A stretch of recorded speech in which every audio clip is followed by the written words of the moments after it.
Are you holding up all right? Can you pack up the campsite? Breaking camp and heading out is always my favourite part of the journey. Feels like endless possibilities ahead.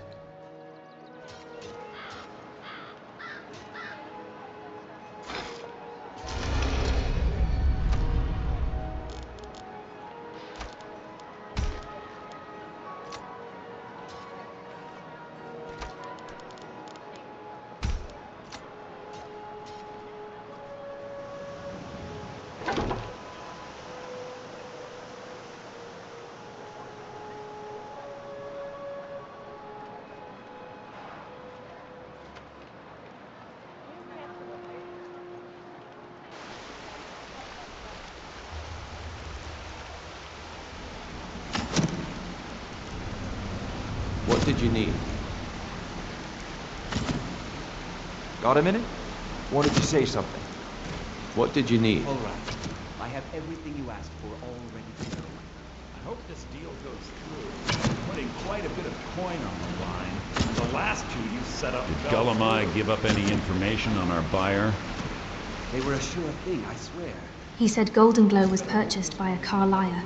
My coin. No, it can't be.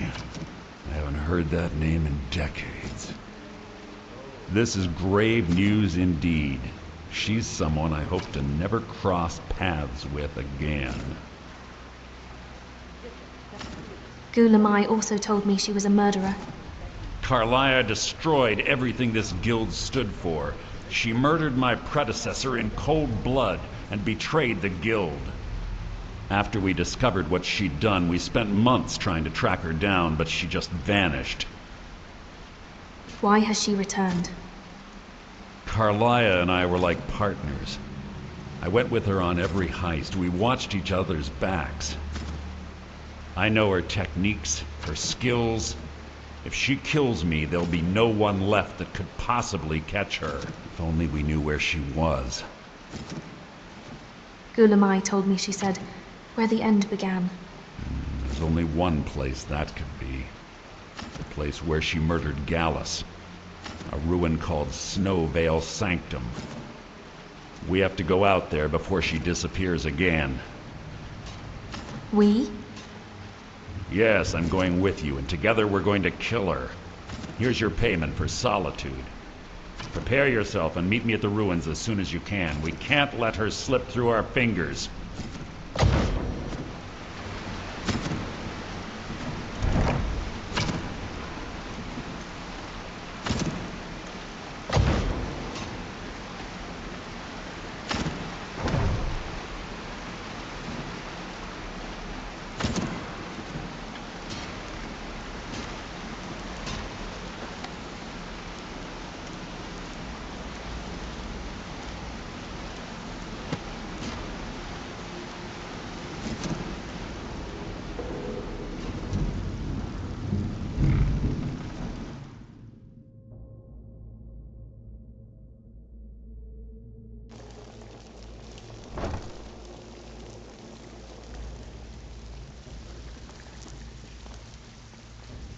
So, you're Brynjolf's new protege, eh?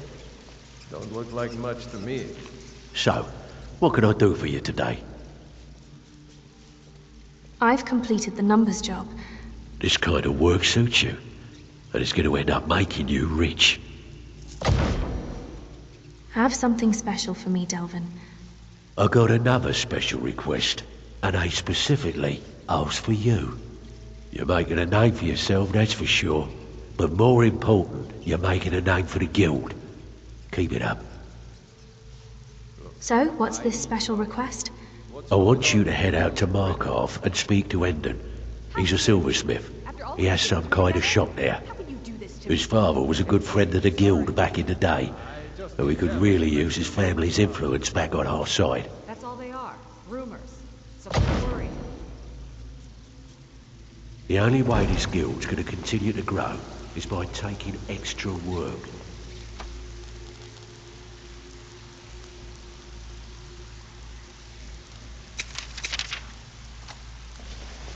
Still have quite a good bit of jobs available.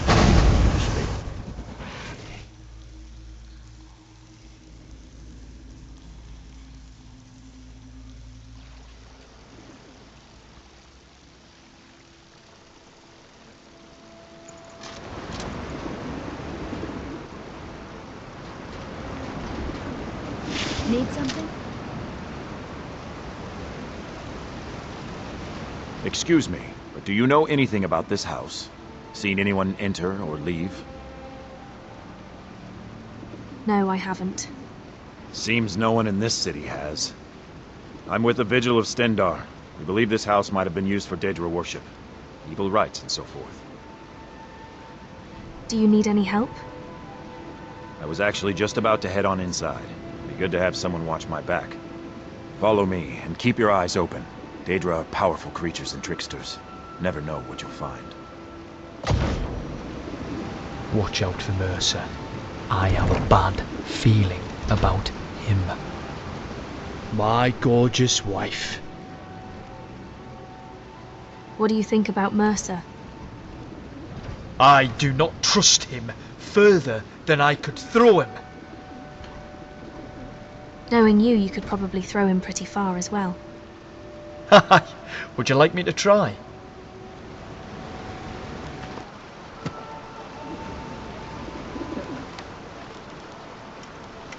Finest jewelry in all of Mark.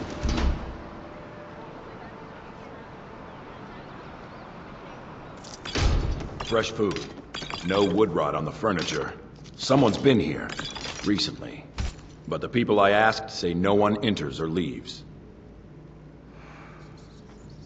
Wait, did you hear that? I think it came this way.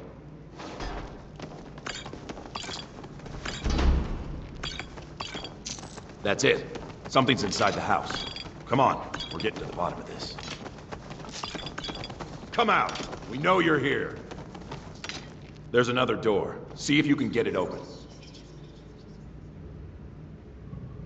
Stendarr's mercy. This isn't an ordinary Daedra. We have to get help. Weak. He's weak. I have a bad feeling You're about this. strong. Crush him.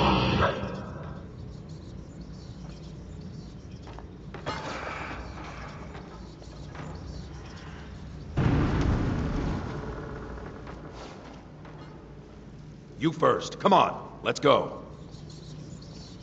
Markath, the city of stone. No. Kill him.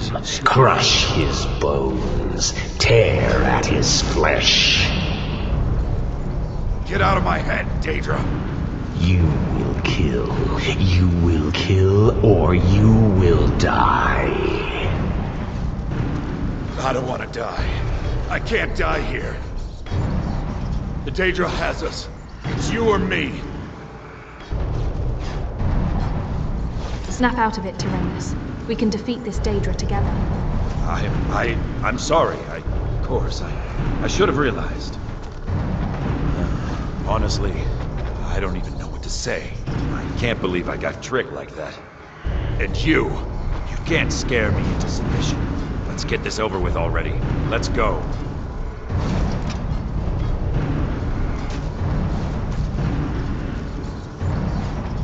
Kill him. Crush him.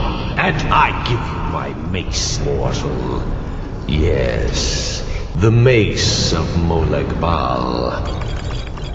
I don't care who you are. Stendarr, we're getting to the bottom of this. No. Kill him.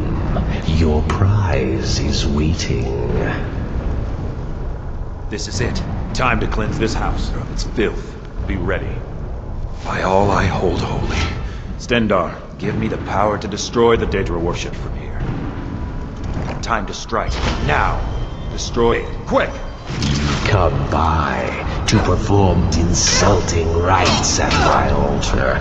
No, you will die. Crushed. Done. Now move along. Getting out. Now. We're almost through. Just in time. We're safe here now. Come talk to me when you're ready.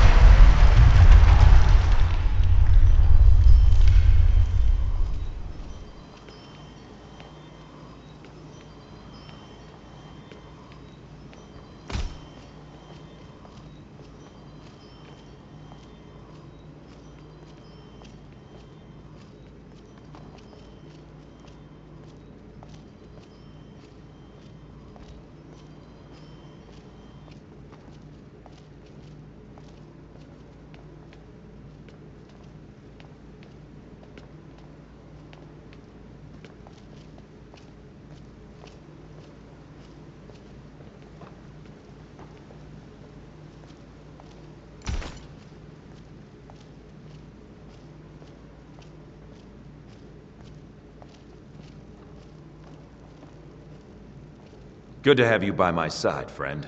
I need reliable people around. It's done. The altar is destroyed. We have struck a blow against darkness that will not soon be forgotten. You've made Skyrim a better place, and you have my thanks. Good work. About before, I thought you'd lost it. Indeed. Honestly, I was losing myself. I'm glad you came. Couldn't have done that without you. Please, take this for your trouble. It's been an honor. Take care. The honor has been mine. You should be proud of what we've accomplished here. Good luck out there.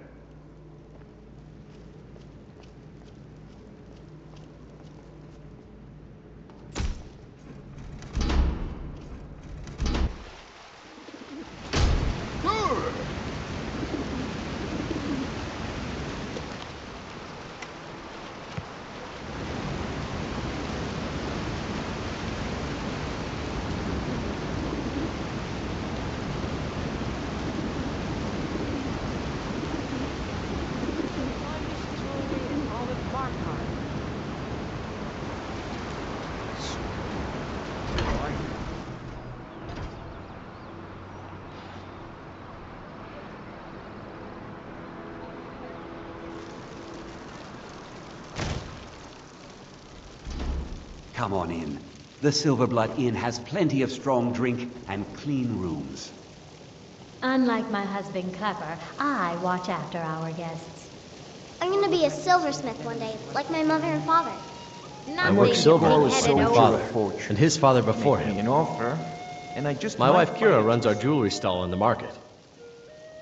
Delvin Mallory sent me. Oh, thank goodness. I wasn't sure where else to turn. Just start from the beginning. Several months ago, I ordered a special silver mold from some artisans in Valenwood by way of a Khajiit caravan. I've been cleaning up spills. Well, it never arrived. Later, I found out that it was robbed by a group of bandits led by someone named Regal Strongarm. Why can't your father be more like you and your sister? Why do you need the guild's help for that? Look, I talked to the Jarl, the steward, the housecarl, Maybe everyone. later. They all told me their resources were spread too thin right now. Word on the street says that the Thieves Guild is coming back into its own in Markarth. So I figured... Send a thief to steal back what was stolen. Exactly. Look, this mold is irreplaceable. I'll pay you well for its return, and I can also prove to be quite a valuable ally to the Thieves Guild. No time to lose then. Yes, indeed. The only thing I can tell you is that the mold was taken to the bandits' hideout, a small cottage called Pine Watch. I'm not sure how many men they have inside, but I trust that won't be an issue for you. Good luck. I have silver to bend.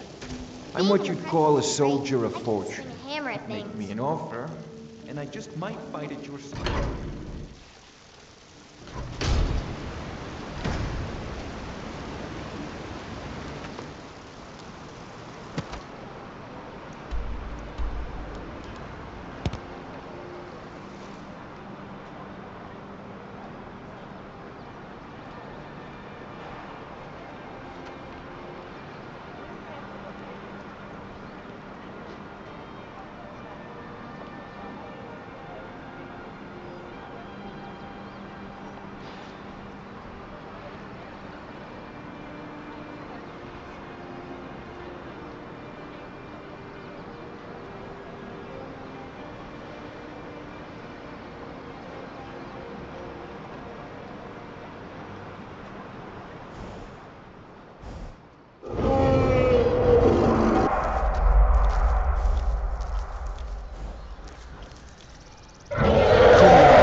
Dragon!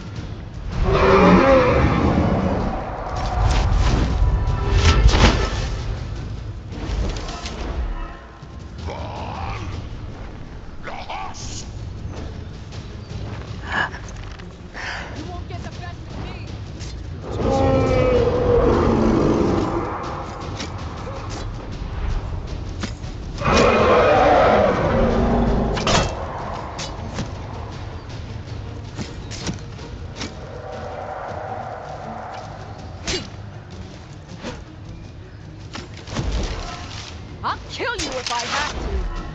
giver!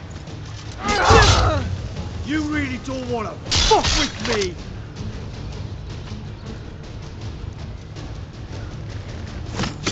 Damn! Why are these things never bloody simple? For the dragon of the north! Yeah!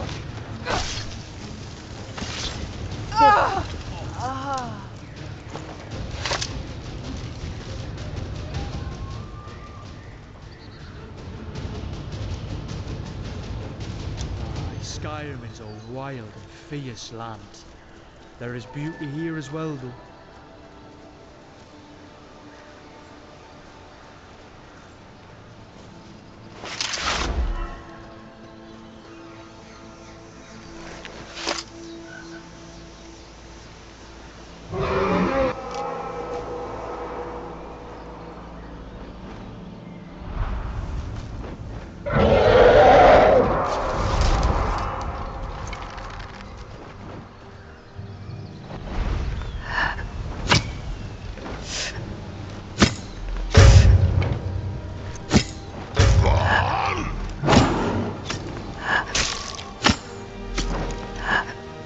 I'll make sure you regret it. The Dragonborn will feast on your soul.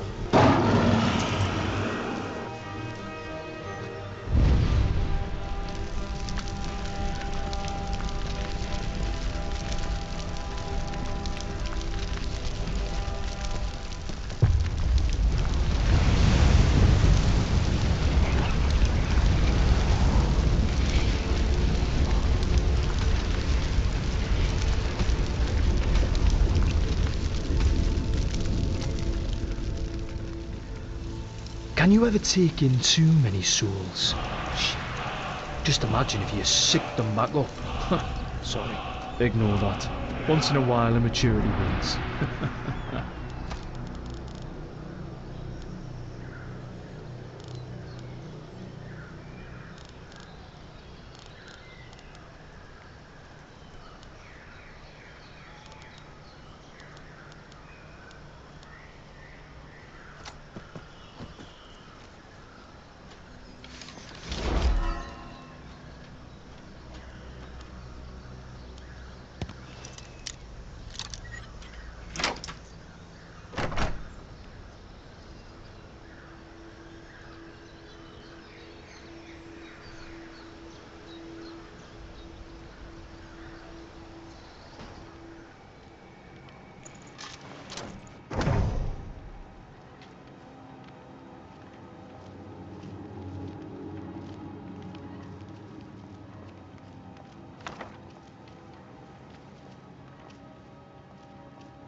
Note to Rorlak, by Rigel Strongarm, concerning the theft of a silver mold from Markarth. We got the right cart this time. The note has been sent, and we'll see how they respond. In the meantime, we'll keep breaking down this stuff. You keep selling off the wood to keep up our front. If we can get a good price for the mold, we should be set for a while. Oh, and we left some wine for you in a bucket behind the shelf. Consider it a bonus. Rigel Strongarm.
I'm going to find whoever did this.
I tried to tell him that he wouldn't get past the traps, but he wouldn't listen. It was a stupid plan, and now Regal is so mad she won't even let us cut him down from there.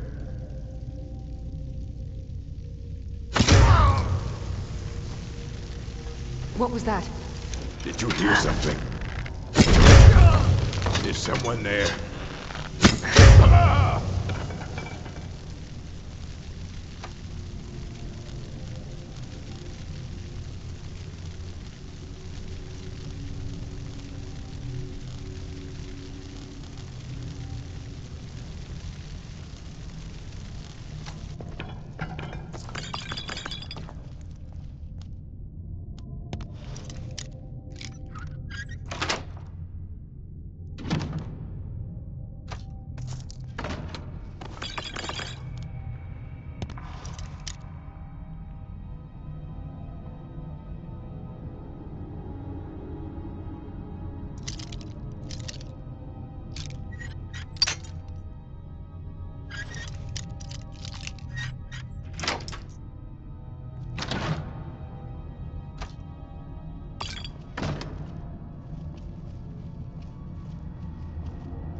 Roraz's letter, by Roraz. A bandit's urgings to rob their leader. Come on, it won't be that bad. Raja may be paranoid, but she's as dumb as a mammoth. Body hair like one too. I'm just saying, if we can get into that treasure room, we would be set. We could just take the money and head north to catch a ship. I know a guy whose cousin knows a guy that could get us set up with some pirates in Hammerfell. And in the meantime, we could live high on that money for months. Warning by Rigel Strongarm. A warning from a bandit leader to her lackeys. You've all been warned about trying to break into my treasure room, but Roraz didn't think I was serious. Now, he's dead. You've all had your cut of the take already, and if I catch any of you dung lickers trying to break in again, I won't let the traps kill you. I'll do it myself. Rigel Strongarm. Warning by Rigel Strongarm. I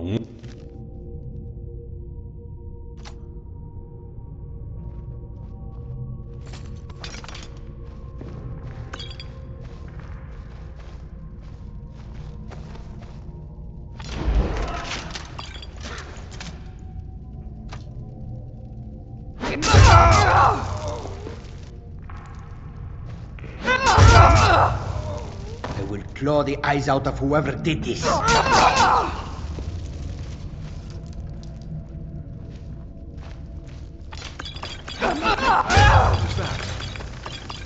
have your head! Fan fucking ta. Let's see what else is around here. What was it? As easy as that.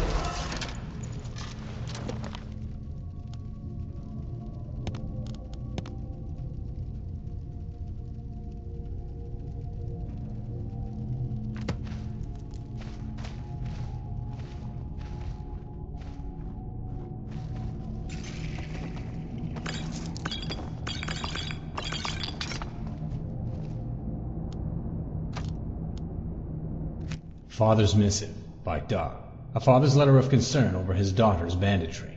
By the nine, Rigel. Think about what you're doing. I don't care if you kill off a couple of skooma-headed Khajiit traders. They have no business being in Skyrim anyway. But think about what you're doing. There are armies fighting out there, and they're bound to use the roads from time to time. They're going to start noticing if traders go missing. And for that matter, why don't you just join up with one of the armies? I gave up on marrying you off to some merchant's son since you got the face of a skeever. But that doesn't mean you couldn't put a helmet on and find some work for a soldier. Use those meaty arms of yours, girl. And quit sending me money. I don't need your charity. Da.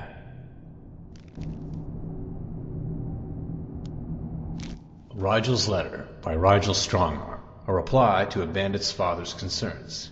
Now look here, Da. You're the one who always told me that swinging an axe was the only thing I've ever been good at. So what do you expect me to do? The Stormcloaks pay dung for soldiering, and I'm not gonna fight for those mud-sucking Imperials. I got a good racket picking the traders off the road here, and I couldn't give a damn what you think about it.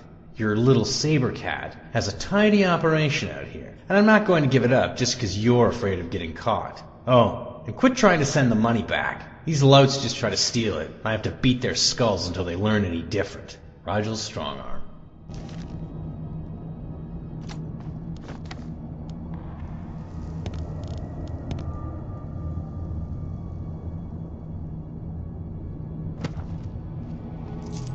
What was that?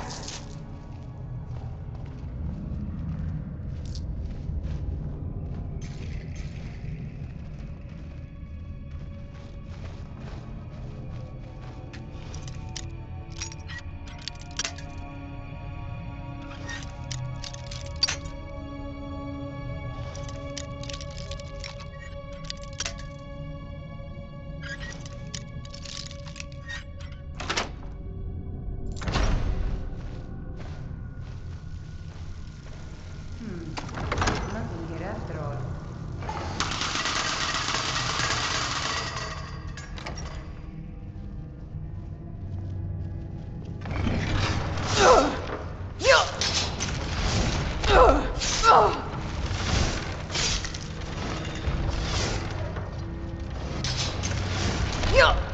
I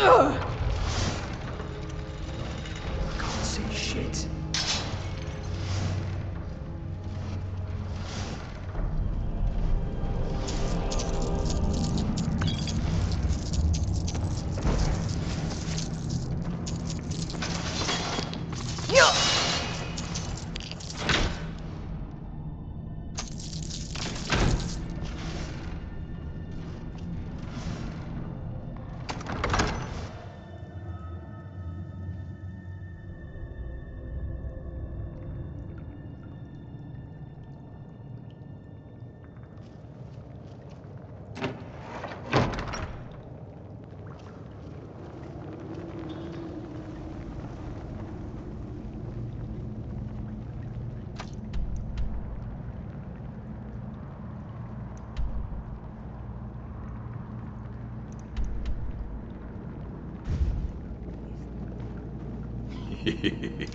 Two threes? What was he thinking?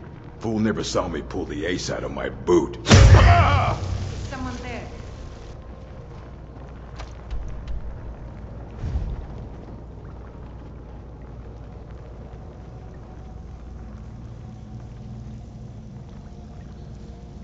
I guess I was just hearing things.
Where do you want to go?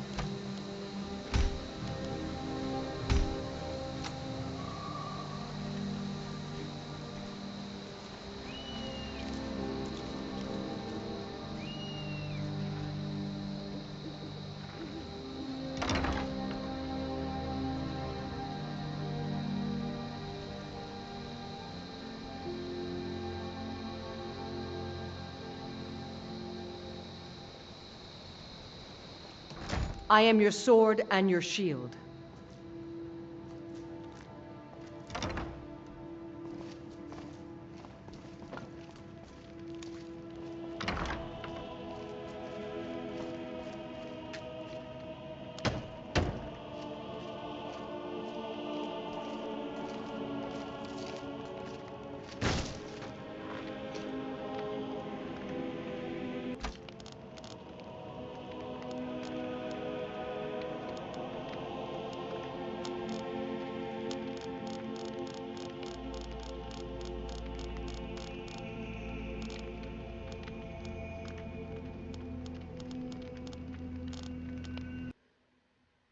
The Origin of the Mages Guild by Archmage Salarth. The idea of a collection of mages, sorcerers, and assorted mystics pooling their resources and talents for the purpose of research and public charity was a revolutionary concept in the early years of the Second Era.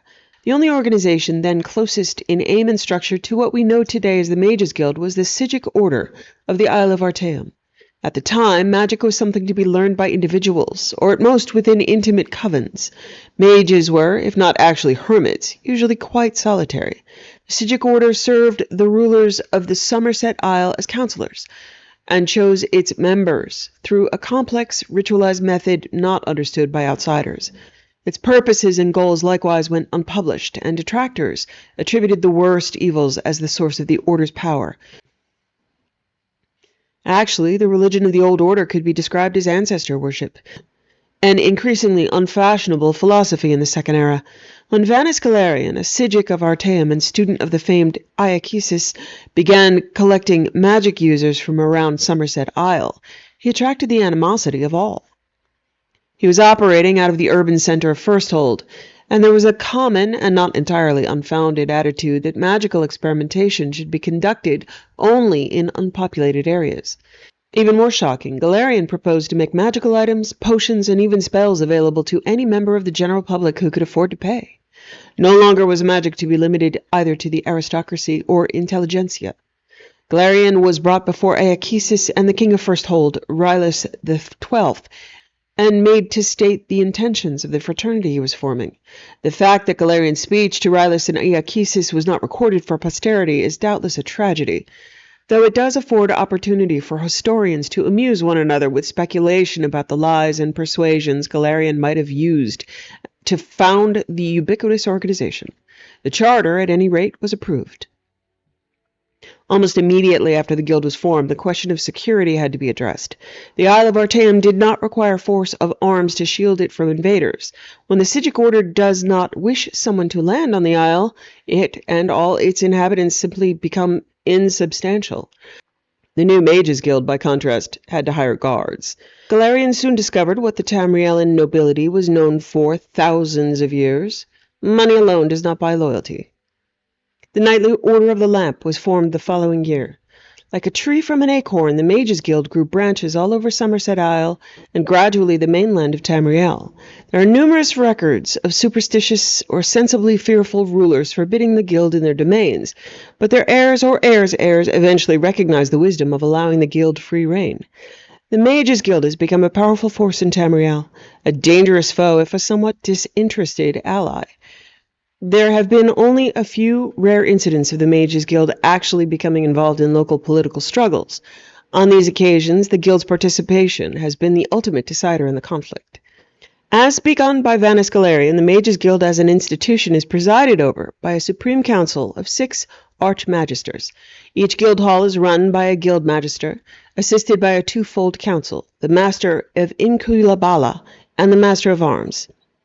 The Master of Inkulabala presides over an additional council of 2 mages, the Master of Academia and the Master of the Scry. The Master of Arms also has a council of 2, the Master of Initiates and the Palatinus, the leader of the local chapter of the Order of the Lamp. One need not be a member of the Mages Guild to know that this carefully contrived hierarchy is often nothing more than a chimera. As Vanis Galerian himself said bitterly, leaving Tamriel to travel to other lands, the Guild has become nothing more than an intricate morass of political infighting.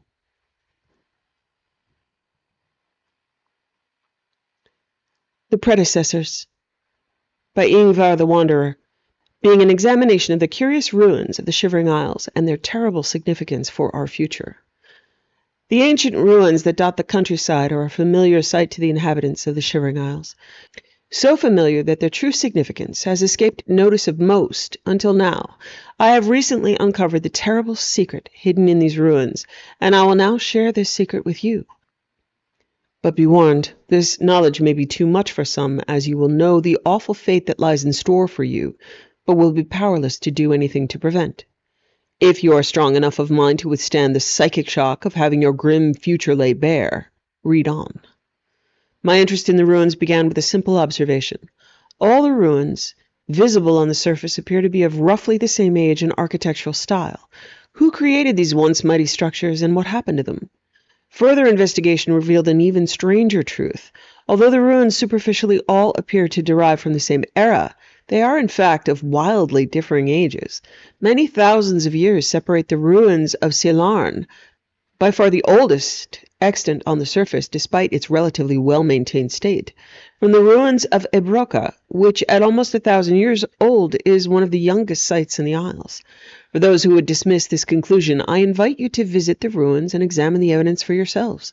The depth of strata covering the buried portion of the structures, the weathering of the exposed stone, the growth of vegetation on and around the structures, etc. I have compiled the evidence in a separate monograph, dating the predecessor ruins, shocking new evidence comprehensively explained, which is presently unpublished, though I will gladly make it available for those scholars wishing to delve further into the minutiae of the subject. Once I began to accurately establish the dates of the various ruins, a disturbing pattern emerged. The ruins fell into distinct periods, each period separated by exactly 1,000 years from the other, although Sielarn remains the exception, being many thousands of years older than the next oldest extant ruin, suggesting only that the ruins from many earlier eras lie waiting to be discovered, or have been lost to the ravages of time. What could account for this process of destruction, repeating itself every 1,000 years without fail? The legend of the Grey March sprang immediately to mind, that ancient tale of a vengeful god venting his wrath upon the land. What if it were more than a legend? What if it were the dimly remembered account of a real event? I suddenly realized the significance of the dating of the most recent ruin that I had discovered, Ebroca, which my tests proved to be about 1,000 years old. Yes, dear reader, we come to it at last. The cataclysm is upon us again. I have dated the ruins of Ebroca to great accuracy. I know the very year of our doom. I refrain from publishing the exact date, as this knowledge is a terrible burden that I would not inflict on others. For a long time, I hesitated from issuing even this general warning, fearful of inciting panic or despair. But I have concluded that it is better to have time to prepare for the end in whatever way one sees fit than to have it thrust upon them unawares. I no longer doubt that the legend of the Grey March is based on historical events, and that the last days of our civilization will be terrible. The blasted and tumbled stones of the mighty cities of bygone eras are testament enough to that. But I find it strangely comforting to know that our end is already written in the stones of our predecessors, and that struggling against our doom is as pointless as shouting against the incoming tide. I hope that at least a few of my readers will find equal solace in this bleak foreknowledge.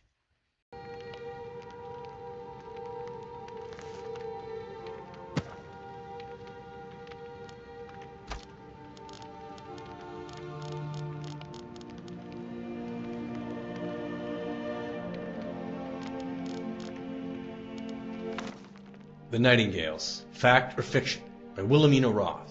Dissertation discussing whether a mysterious group of thieves actually exists. Mention the Nightingale to any thief worth his salt, and he'll laugh in your face. He'll tell you that the supposed Avengers of the Daedric Lord Nocturnal are nothing but fictional characters who live nowhere else but within the tales designed to scare young footpads into doing what they are told. But are they fictional or simply misunderstood? While it's true that most scholars would scoff at the notion of a holy sect appearing within the normally unethical and unorganized rabble that is the Thieves' Guild, evidence suggests that such a group existed at one time within the borders of Skyrim. 120 years before the publication of this tome, a corpse was discovered wearing a strange suit of armor that was described as Forged Midnight. The tattered armor bore a crest of some sort, the symbol of a bird embracing a circle of undetailed blackness. The remains and the armor was taken to the College of Winterhold for study, but mysteriously vanished only a day after it arrived. The crest from this armor was circulated around Skyrim for years, but identification proved almost impossible. Then, the most unlikely of sources, a prisoner incarcerated within the mines of Markarth, claimed that it was the mark of a group of thieves who called themselves the Nightingales. When pressed for more information, the prisoner claimed that the Nightingales were warriors of Nocturnal and performed her bidding without question. He claimed his source was someone he knew within the Thieves' Guild of Skyrim, but he refused to identify them by name, so his story was quickly dismissed. The second piece of evidence pointing to the existence of the Nightingales exists to this day just outside of Riften. Discovered at the terminus of a short pathway off the main road stands a stone of unidentified blackened material. Carved into its face is the same avian symbol previously found on the dark suit of armor. To those that subscribed to the existence of the Nightingales, this was thought to be some sort of a meeting place. To others, this symbol was once again dismissed as a hoax or simply a diversion created by the Thieves' Guild. The final and most controversial sample of evidence is a passage found scrawled on the inside of a cell wall in Whiterun. The cell had previously been occupied by a dun man named Lothus, who was incarcerated for murder and set for execution. After the deed was performed and Lothus's cell was examined, the following was found etched into one of the stone blocks. "Take my hand, Lady Nocturnal, for it's my will to serve you. As a nightingale, I'm born anew. Let my past echo our triumph."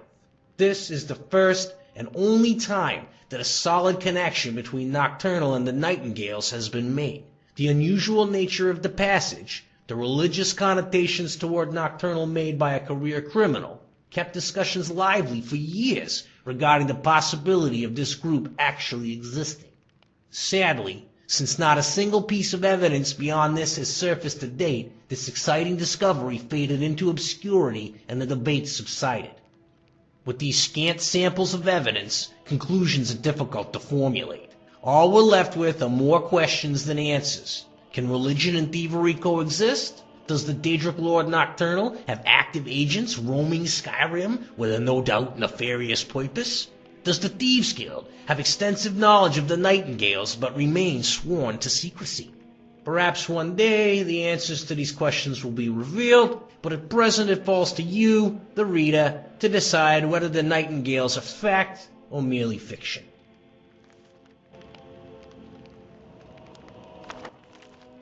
Nords of Skyrim by Hrothmund Wolfhart, an essay professing the finer quality of Nords.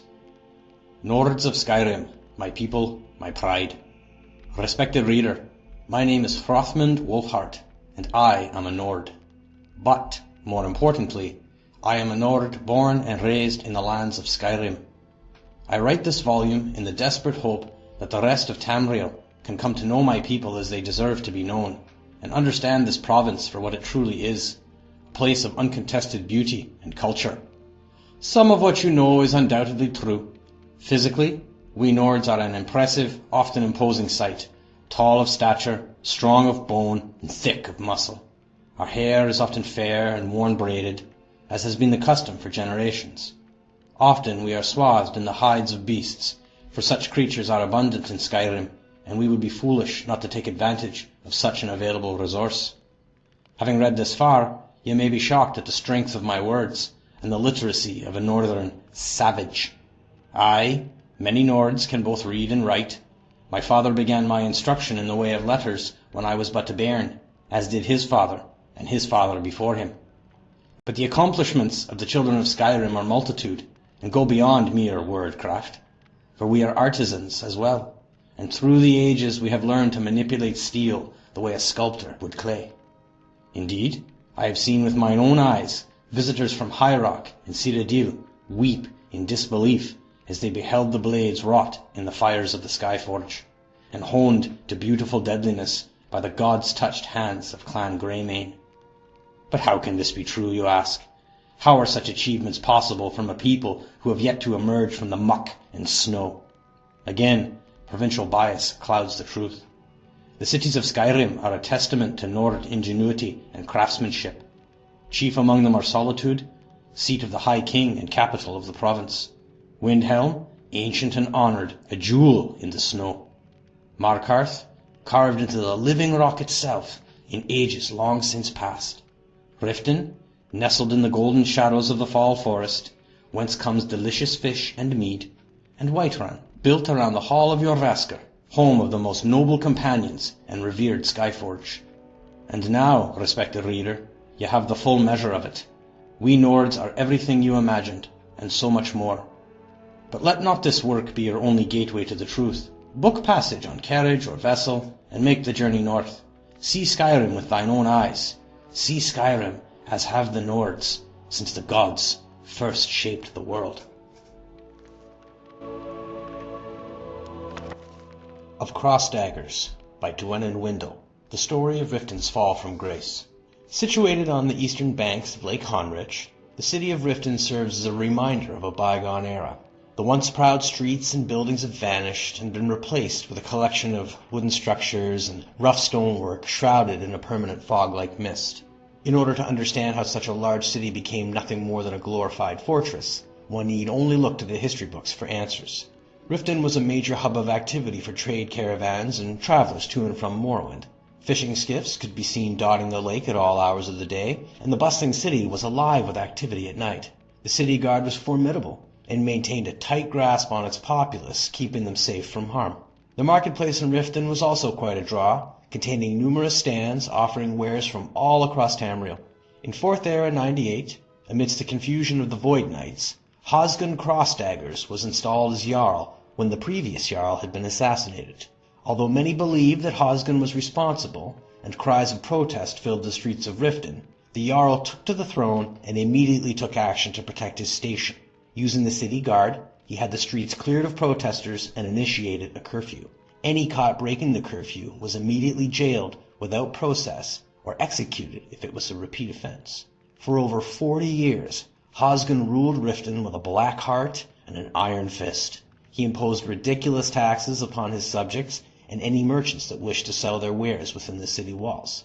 Hosgun kept most of the coin for himself, using it to construct a massive wooden castle with unnecessarily lavish quartering within. The castle took 7 years to build and became a visual reminder of the people's oppression, which earned it the nickname Hosgun's Folly. Towards the end of his reign, the streets of Riften became littered with refuse and its people plagued by disease and hunger. Then, in 4th Era 129, the people had finally had enough. With their numbers, they were able to temporarily overwhelm the city guard long enough to set Hosgun's Folly on fire, with the greedy Jarl still within.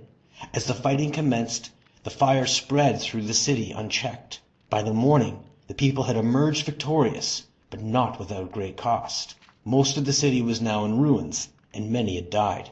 It took 5 years to rebuild Riften into the smaller city that it is today, and even though over 50 years have passed since then, it has still yet to fully recover. Some believe it will never achieve the level of affluence it saw at the beginning of the 4th Era, but there are a few who still hold on to the hope that Riften can return from the ashes and become a center of commerce once again.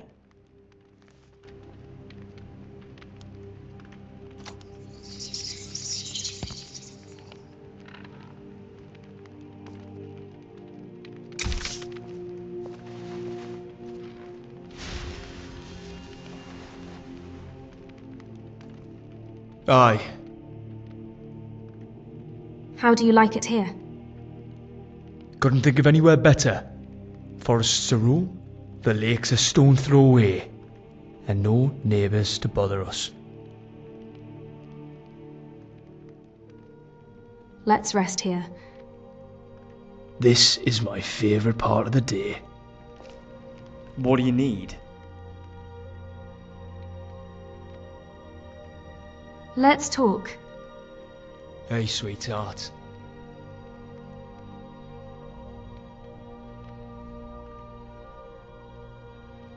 Are you scared of anything?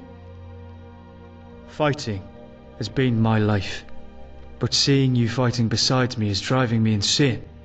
One minute I'm cheering you on, the next minute I'm terrified you'll die. And when the battle is done, all I can think of is tasting your beautiful lips, feeling you warm and alive in my arms. What have you done to me? Your beautiful eyes are telling me that you want a kiss.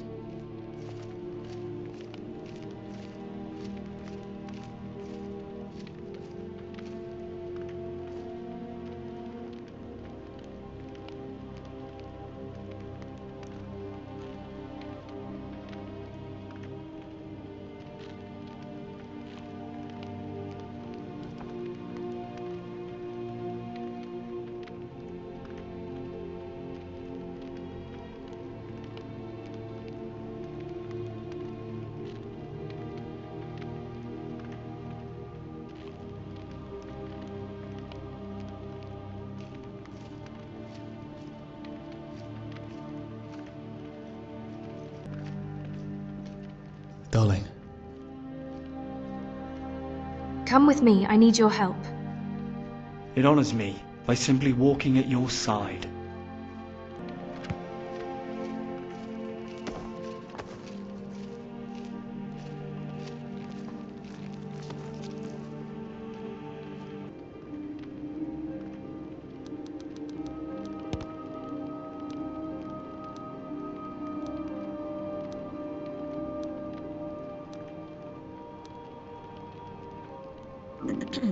You're a bit pale. Need a drink? Come on, take a few sips for me, my love.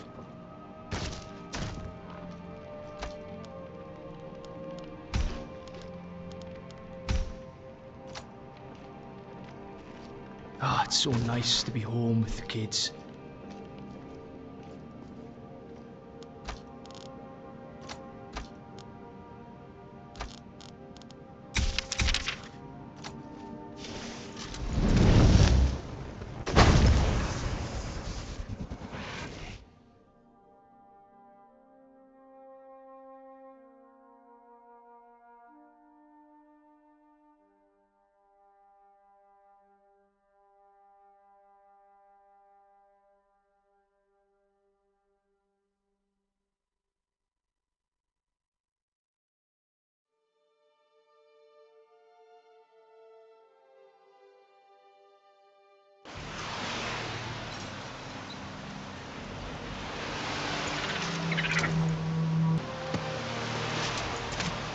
One moment.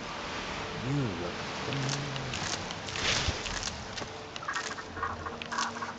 It's busier now that things are starting to look up. I guess I might stay a bit longer after all. Still buying East Empire pendants? Absolutely. Here's your payment. If you need any supplies, you know where to find me. I'll give you this warning.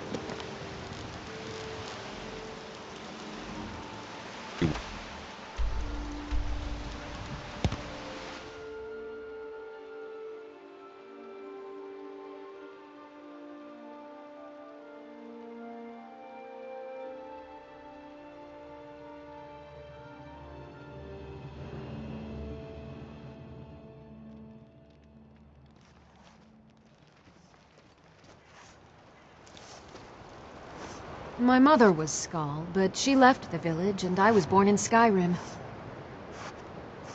Runel agreed to your request. You've brought warmth to my heart, outsider, and I'm in your debt. Please, accept this as a token of gratitude. Once again, you've proven yourself an ally to the Skull. My son and I gather items to trade with travelers who visit the village. What do you need, my friend? Farewell. I came here to study the history. I do enjoy sharing stories of my travels in Tamriel with young Nicholas. You're not one of the Skull? Oh, no, most certainly not. I'm a historian. I'm here to learn about the history of Solstheim. Solstheim is a fascinating place, but we know so little about its past. There are many mysteries that remain unsolved. What did you make of that stone structure everyone was building? Yes, that was a most disturbing experience. But to answer your question, the architecture was strange, almost otherworldly. Given that, and the considerable power it must have taken to affect our minds so completely, it would suggest the work of a powerful mage. Either that, or perhaps a Daedra. If so, then may the Nine protect us. A Daedra? Powerful and malevolent entities who make their home on the plane of oblivion. Some of the more powerful among them can exert their influence within our world, and when they do, men inevitably suffer. Take care now. It's been many winters since my husband returned to the Allmaker, but my heart still aches from the loss. Who's your son? His name is Nicholas. He's a good lad, strong and loyal. I only wish he wasn't so eager to leave the village. I've tried to tell him that the world beyond our lands is dangerous and cruel, but he won't listen. I could talk to him. You would do that? I know he would listen to you. You've been out there in the wide world. You know its perils. Yes, perhaps you can convince him. I would be grateful if you would do this thing, outsider. What have you got for sale? Among other things, I have some fresh bread I baked this morning, and vegetables from Finna's garden.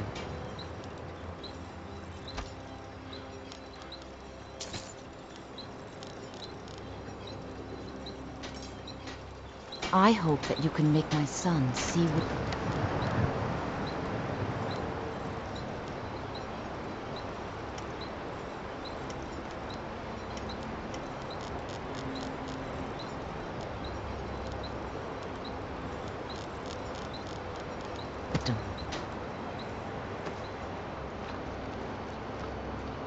The elders talk of Great City is much bigger than our village. But why would anyone need so many buildings? Mother worries when I walk too far from the village. She says a dragon might snatch me up, but I'm not afraid. I welcome you, friend of the Skull.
The Dwemer certainly knew how to build for the ages.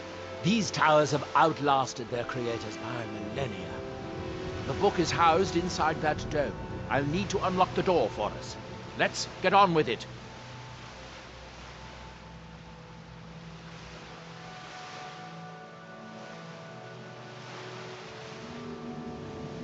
Here we are, Nchardak. The book we're after is right inside that dome. Where are we headed? The book is housed in the main dome. I sealed the door the last time I was here, as a precaution against thieves and other meddlers. I've found you a new steward. That Drovus man? I suppose he'll do. He makes dreadful canis root tea, though. But I should be grateful. Here, take this for your efforts. Oh, and you may use my staff enchanter if you want. This place was deserted when I was here last. You were saying something about heartstones? Oh, yes. You rather rudely walked away. As I was saying, then, have you heard of the Briarhearts? What about them? They are fierce warriors of the Forsworn tribes. They actually remove their own hearts and replace them with large briar seeds. It puts their life sparks in direct connection to the natural forces. I need you to examine one of them. Just investigate as much as you can. I'm going to put this memory trace spell on you, so you won't have to worry about taking notes. I doubt you could know what was important anyway.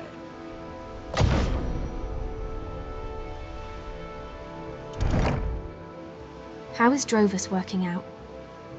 The man makes a dreadful cup of canis root tea. However, he seems to run the place well enough. Oh, were you fishing for a compliment, a sign of gratitude? Don't waste your time. Those things are for the weak and foolish. Where can I find a Briarheart warrior? The Forsworn live in the hills on the western edge of Skyrim. From there you're on your own. I'm given to understand that they are not difficult to find, if you gather my inference.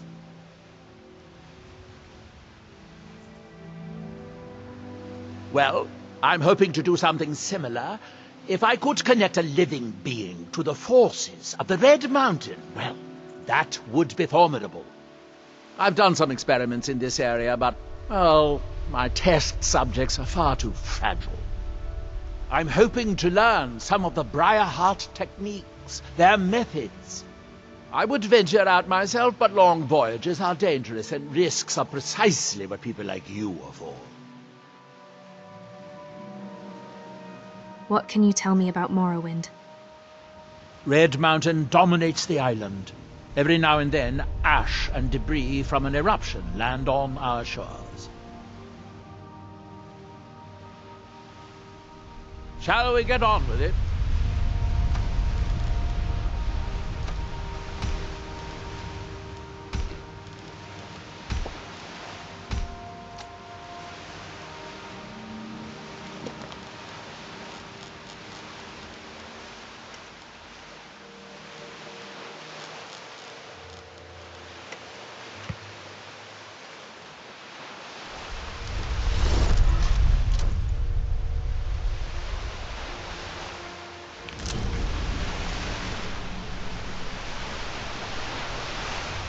What if instead of killing the Briarheart, you pickpocketed its heart?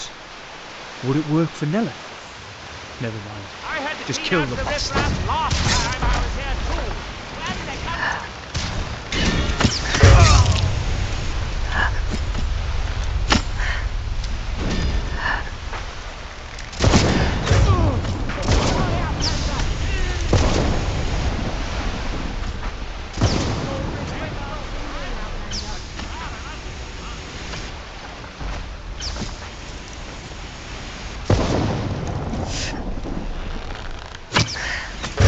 Bring it on!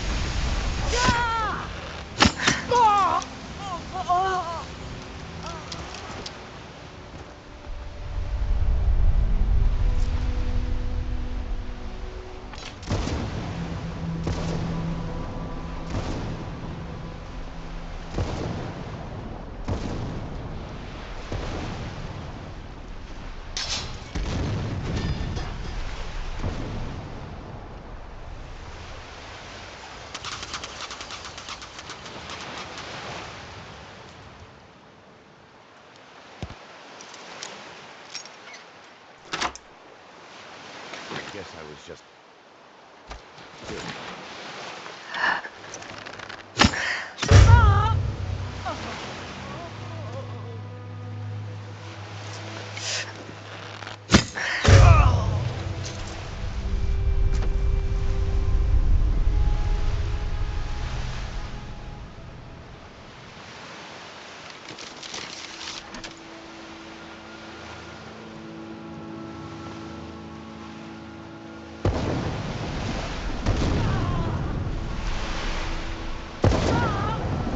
Maybe now we can finally begin what we came here for.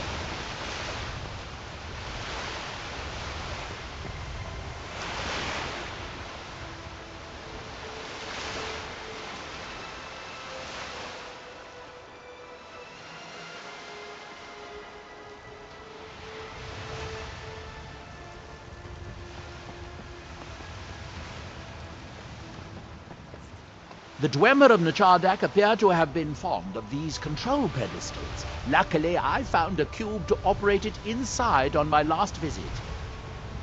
I sealed the door when I left to keep out ignorant meddlers. Let me unlock it. The book is just inside.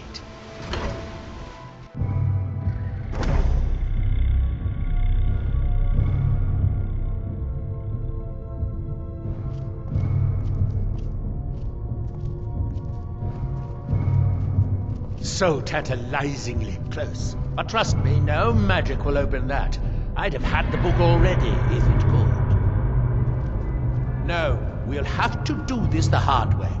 If we can restore the steam supply to this room, I'm certain I can open it. As you'll see, that's easier said than done. This way, to the boilers. Follow me.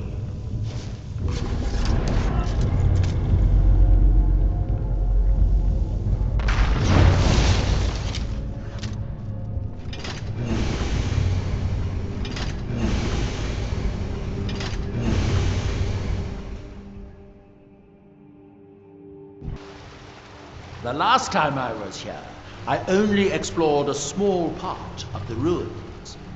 I was here alone then, and I find an assistant is absolutely essential for this kind of dirty, dangerous work.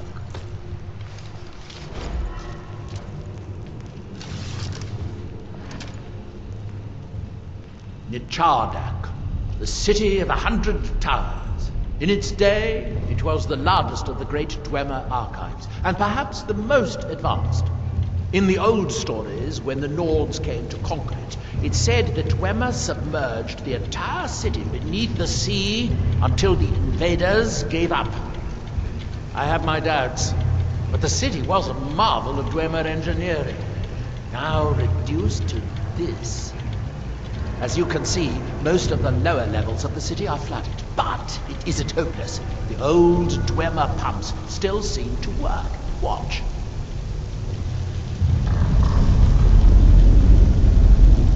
But the pumps only operate when a cube is in the pedestal. Unfortunately, I only have one cube. These 4 boilers provide steam to the room upstairs. They're shut down, but they still respond to the control cubes. So, if we can find 4 more cubes, we can turn these boilers back on and restore steam power to the room upstairs. Then I should be able to open the book's protective case. Bring that cube. We'll need it.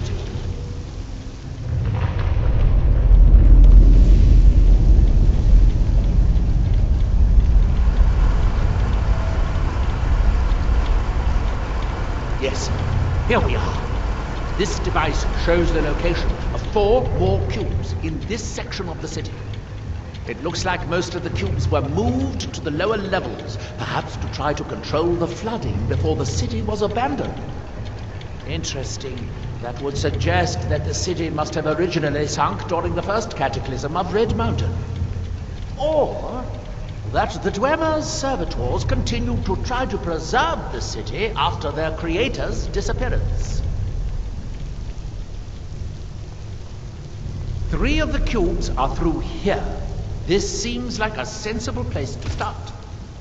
You should be able to unseal this door. Or with the control cube I gave you.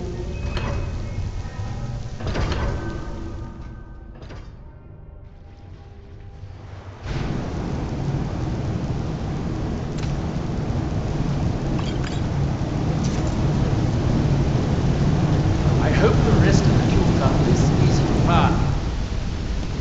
Although knowing the Dwemer, I rather doubt it. Who are you? So you chose to die? Fuck right off.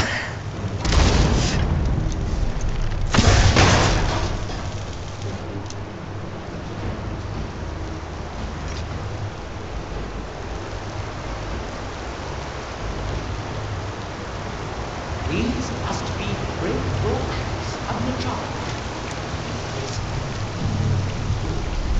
In the city's days of storm, was refused to be able to assemble a fleet from the coast. In a single day, often as well as an army to battle a great mountain must depart from below.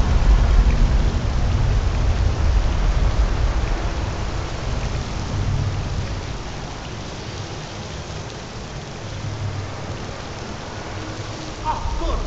Now we can see if we can find a way to get that next cube.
Unfortunately, the cube we retrieve shuts down the corresponding pumps, raising the water level.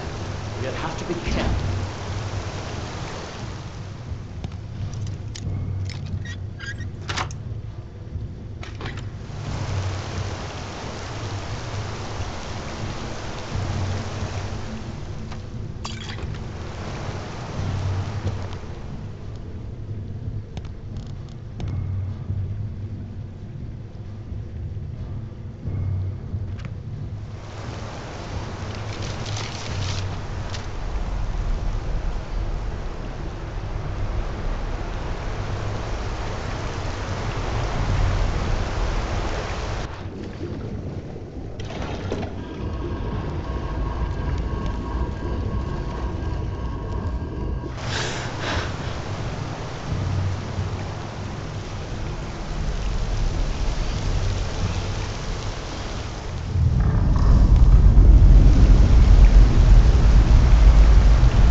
Let's see where this leads.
Very good. By my count, we've found a total of 4 cubes, assuming you haven't dropped anything.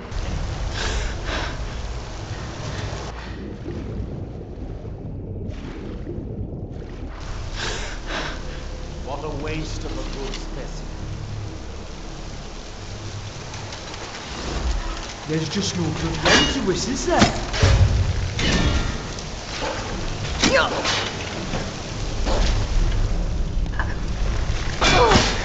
Good job. I have to get someone.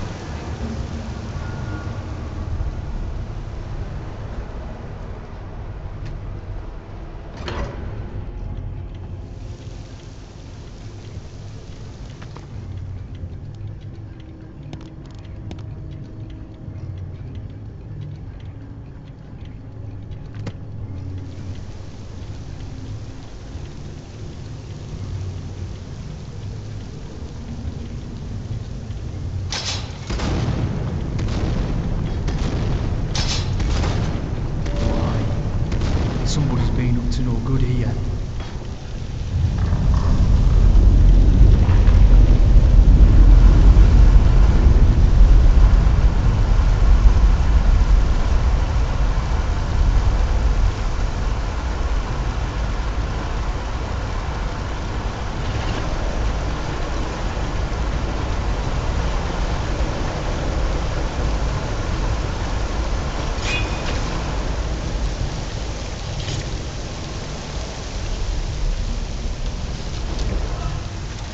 Fascinating.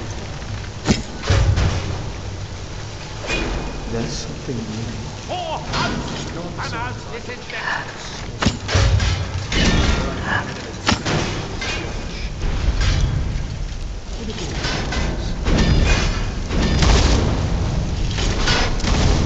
Give up!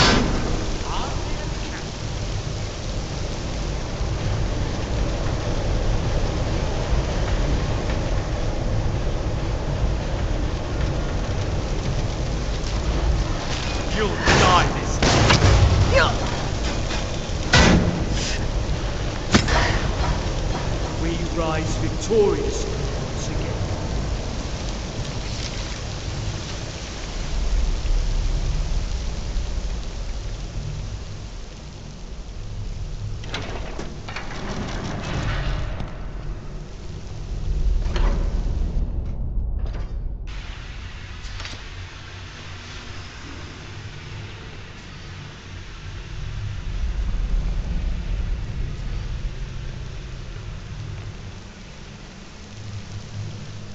The last cube is somewhere in here. I hope it won't require more swimming around in this filth. I'd guess that must be the pump activator up there. But how to reach it? We'll need to get all 3 of these bridges down in order to reach the pump control.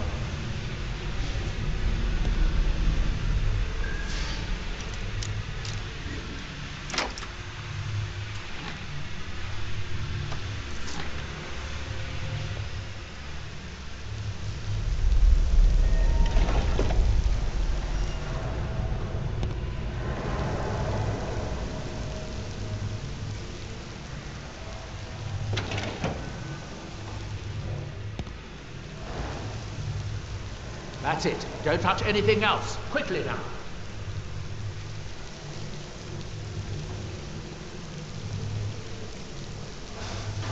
What was that? You can't hide from a hell-body wizard.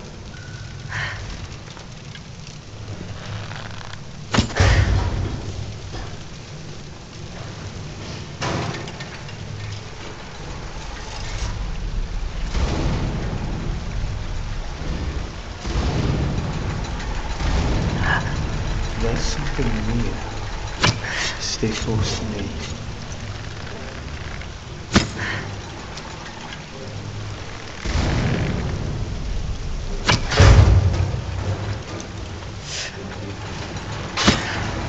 Bloody did it!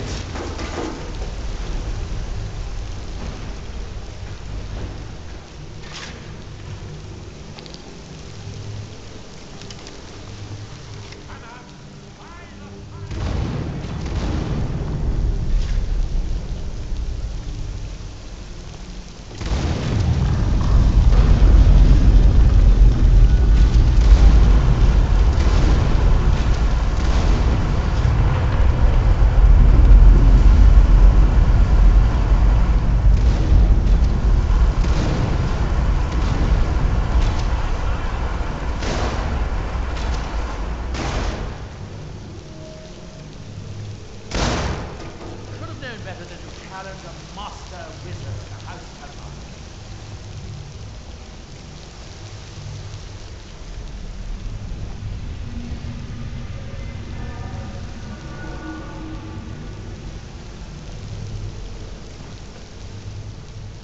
What a mess. I'm getting tired of waiting around in this muck.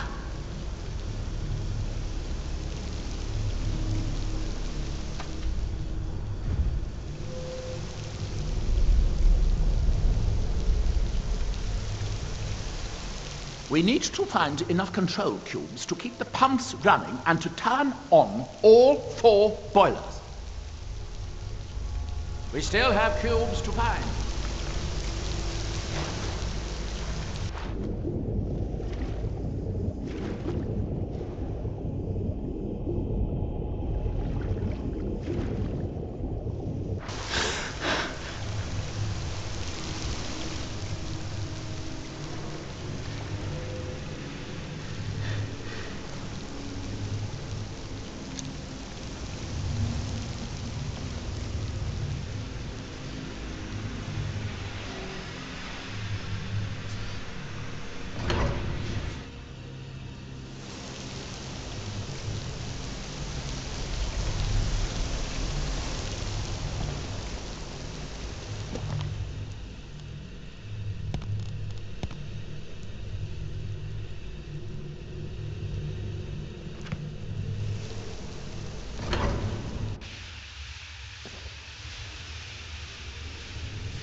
Do you have the cube? Good, good.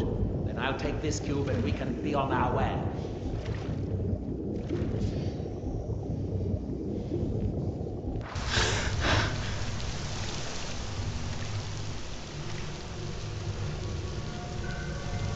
I need to catch him.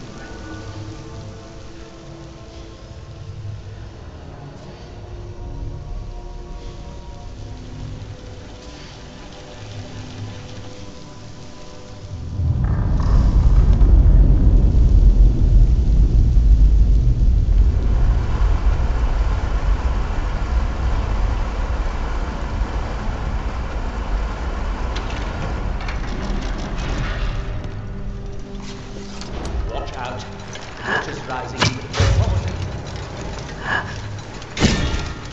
That's that.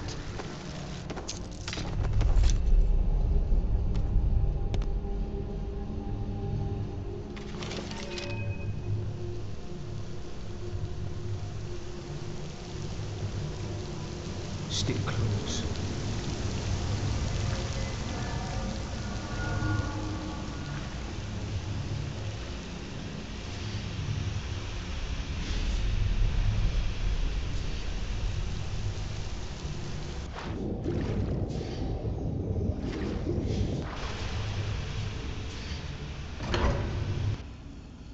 That was easier than I expected.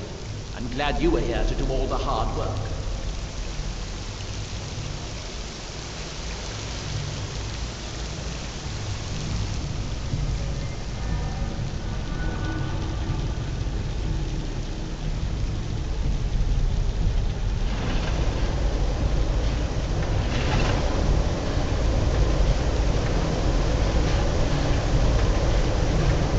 It should now be as simple as using the cubes to turn on the 4 boilers.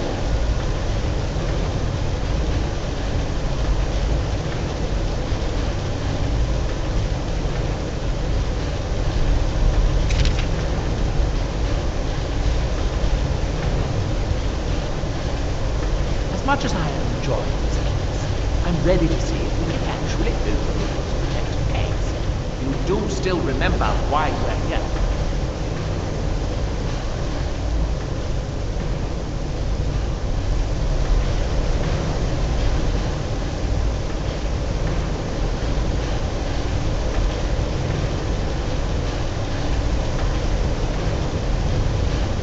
You need to start the 4 boilers. Then we should be able to open the protective case upstairs.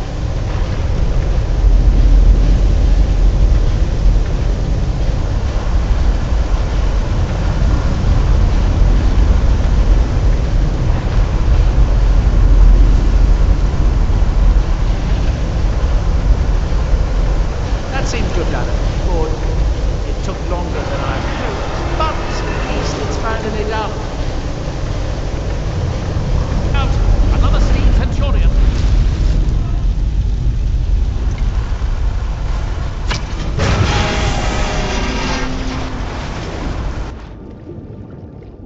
I'm going to head back upstairs and see if the reading room has steam. If so, it should be a simple matter to release the book.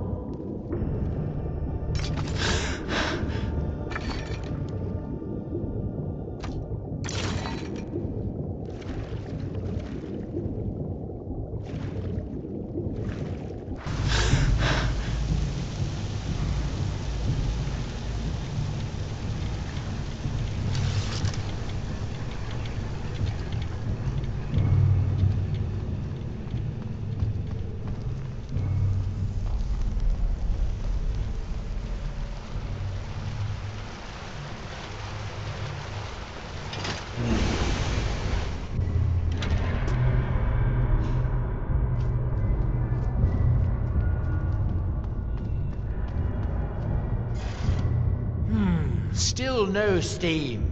You didn't remove any of the cubes downstairs, did you?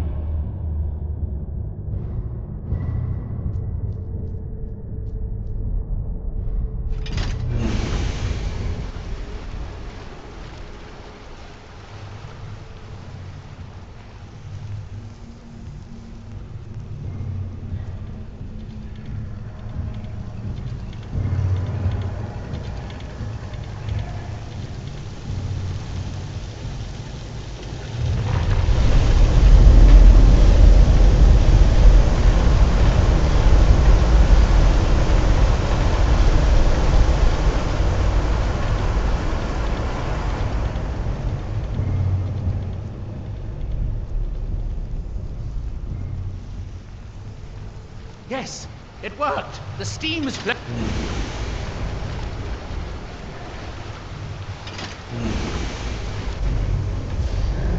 That should do it.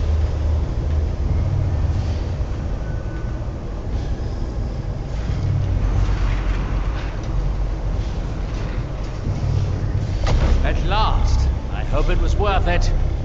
Please, be my guest. You deserve the first goal. Besides...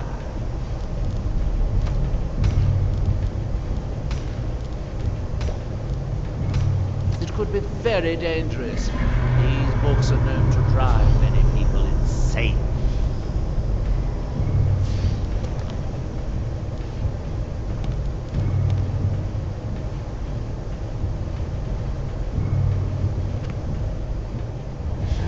Black Book, Epistolary Acumen.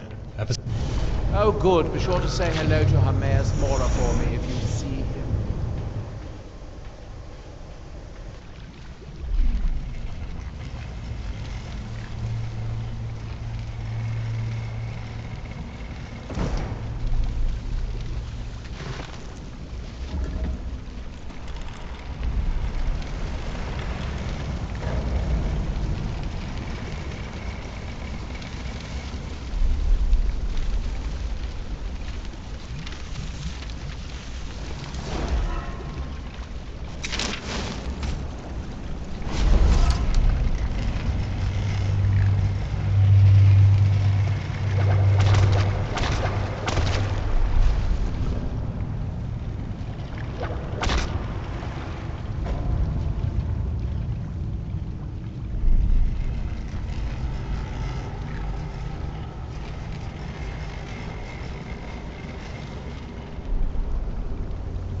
All seekers of knowledge come to me, sooner or later.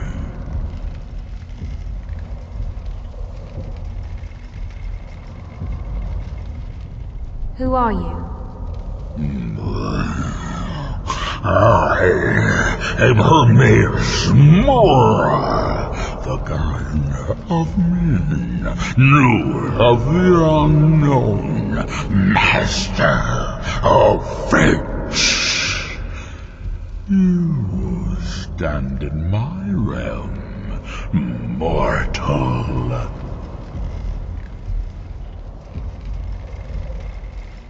What do you want of me? You have entered my realm. You have sought out the forbidden knowledge that only one other has obtained.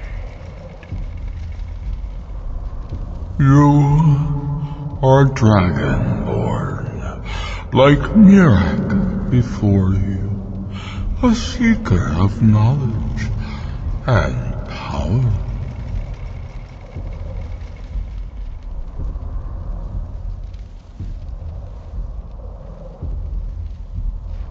Yes, I came here to learn Nchardak's secrets.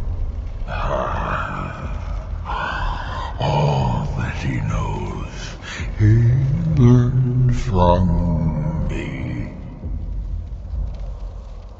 I know what you want. To use your power as Dragonborn, to bend the world to your will. The second word of power. Use it to bend the wills of mortals to your purpose.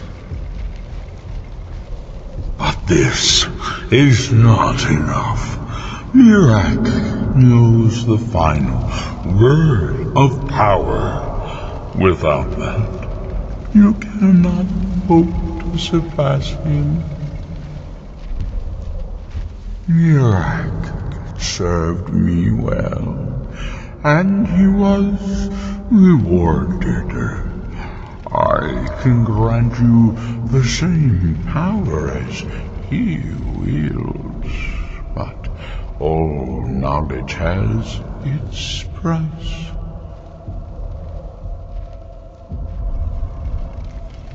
So what's your price for the final word of power? Knowledge. For knowledge. The Scar have withheld their secrets from me for many long years. The time has come for this knowledge to be added to my library.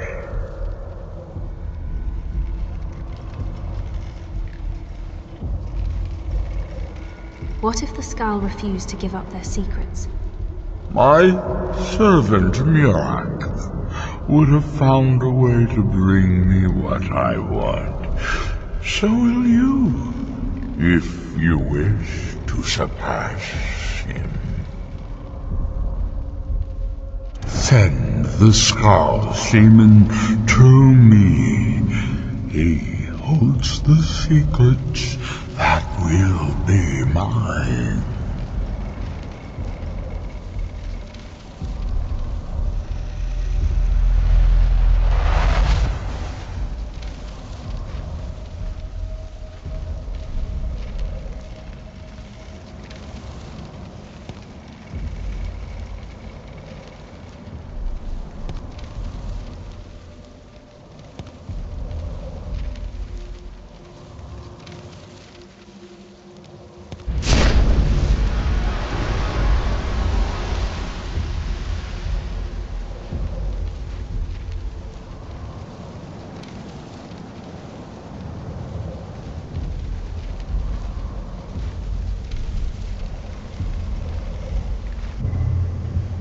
What happened?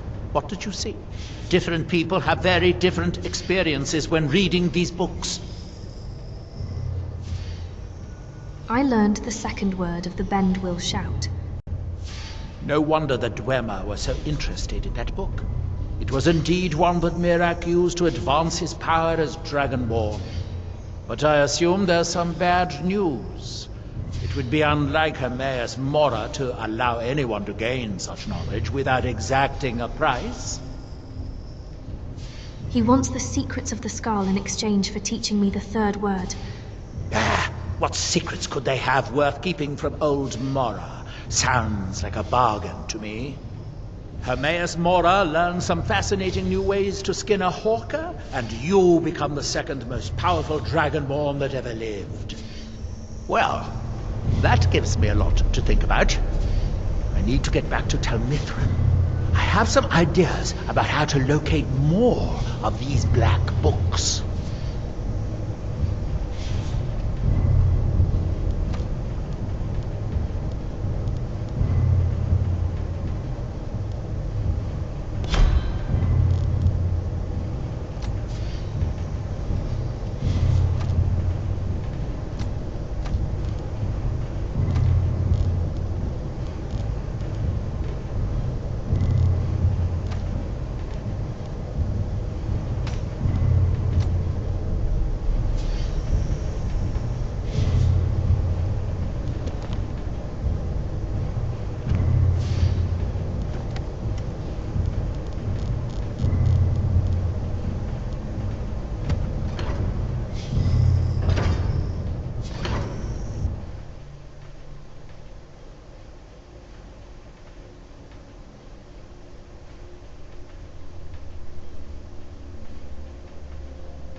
Get to the dragon! Ah!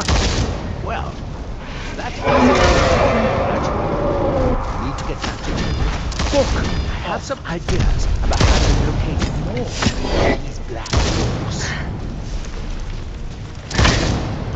The Dragonborn sword.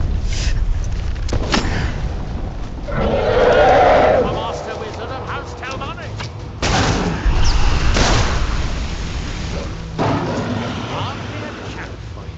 All wild and so fucking alive. Gods, I need to kiss you. Right the fuck now.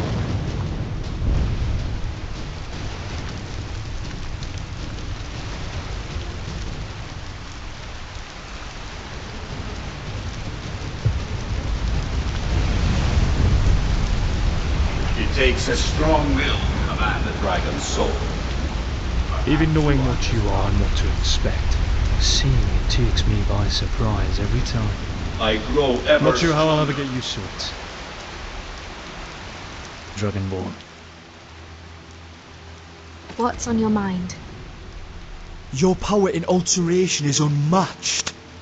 Not even reality can contain you. Right, let's get going.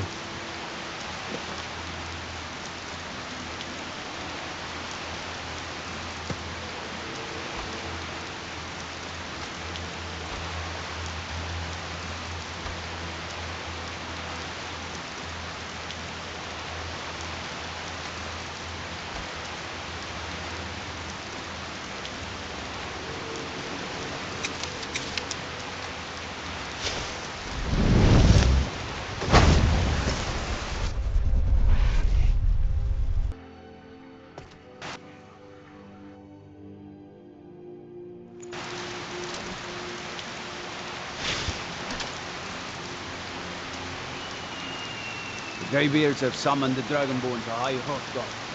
Such a thing has not happened for hundreds of years.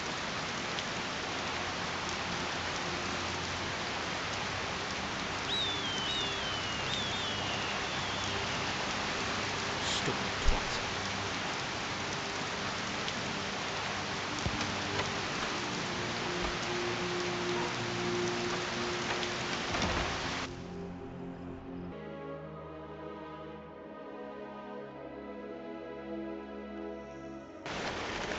I was just realising, been a bit since I kissed you. Thought maybe your lips were lonely for mine.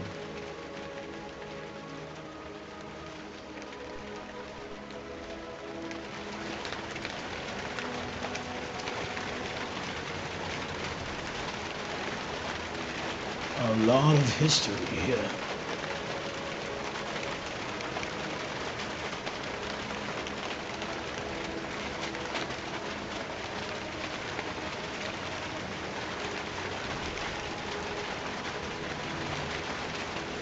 Someone's leaving trash around. Don't worry, I'll clean it up.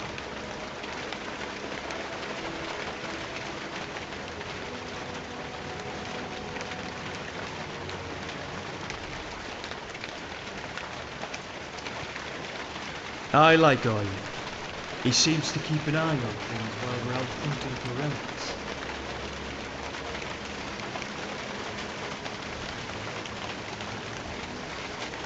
Been a pretty good day, not gonna lie.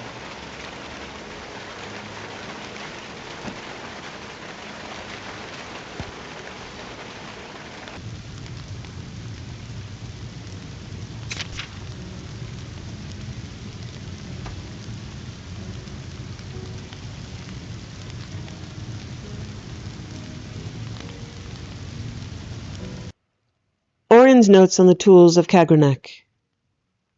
Of all the relics in Tamriel, the ones I should most like to see are the tools of Kagranak. The ancient tonal Dwemer architect Kagranak used the relics in order to instill the heart of Lorkhan into the Numidium. In the Third Era, the Nerevarine gathered the tools together to thwart Dagoth-Ur from raising Akulakhan, the second Numidium, and in that event, Keening was lost to later be cast out of Morrowind in a great eruption of Red Mountain that followed. The remaining two relics were entrusted to Lord Vivec upon the Nerevarine's departure from Tamriel, and stayed in his care until the fall of Vivec's city and the disappearance of Lord Vivec. The city was destroyed as the Ingenium, a massive rock that was cast at the city by Sheogorath ages prior, crashed into it when Vivec vanished from the city. After the events of the Red Year and the exodus of many Dunmer, the artifacts also migrated, but to where, I am unsure. They may well have been lost forever, but to find them would be fascinating to say the least. Rumor has it that a Hlalu caravan carrying some precious cargo was seen headed for Morrowind via Windhelm, but I cannot be certain as to whether this is related to the missing relics or not. The Tale of Kirin, Volume 1, by Vegapithecus, Editor. The recorded tales of Kirin the Bard fall into three categories: the Woodland Cycle, Castles and Kings, and an unnamed cycle of lusty tales recently destroyed by mysterious accident. Some are in the Bard's own hand, while others, mere shadows of the original, remain only as bedtime tales for children. The structure exemplifies the helical form favored by listeners about the hearth on a long winter's eve. As to whether they describe real events, be allegory, or be mere entertaining fancy, the reader must decide. Kirin was on the road from Ren to Fairtree when he grew weary from the midday sun. His boots were tight, and he thought to remove them for a bit in the shade of a nearby oak, oaks being a favourite of bards. This particular oak was venerable and gnarled, with sturdy branches that dipped and swooped, nearly touching the ground in spots. From its shade, Kirin watched the forest creatures playing in the warm sun. But for the rustling of leaves high above, the only sounds were of butterfly wings and birdsong. What a peaceful day, Kirin thought as he watched a butterfly drift by. What a beautiful day. In truth, since bards first told tales, has there ever been a day more peaceful and beautiful than this? He drank from his water skin, and, taking his lute from its sack, cleared his throat and began to sing.